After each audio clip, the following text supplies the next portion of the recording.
Guidance for the month of August para kay Taurus.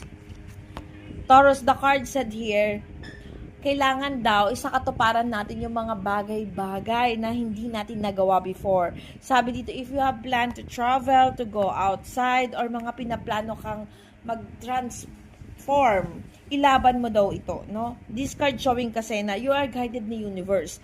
Huwag kang mag-alinlangan dun sa mga bagay-bagay na pinaplano mo. Kung may mga bagay man na pumipigil dito, this time, August, kailangan mong i-fix o gawin, panindigan yung mga bagay na gusto mong gawin. No? Sabi dito sa cards, you are guided daw ni universe.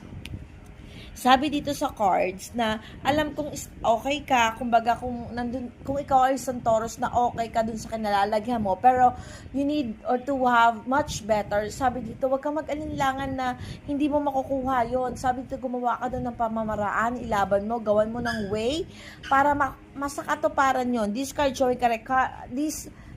showing encouragement. Gawin mo. Pagsikapan mong masakatuparan yung mga bagay-bagay na gusto mong gawin. Kasi mangyayari at you are guided daw ni universe. Kung ito yung makakapagpabago sa'yo to much better, i-grab mo daw po yung opportunity. No?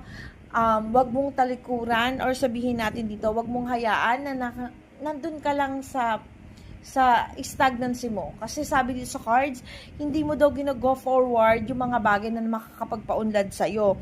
Kasi okay ka naman, stable ka naman sa ngayon, okay ka dun sa kinalagyan mo, pero kung may much better, why not?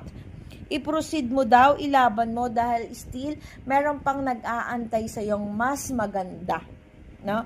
So focus, Taurus, and alamin mo ko talaga kung ano yung gusto mong gawin dahil this August, magagrab mo yung mga opportunity na yan. You are guided ni universe again.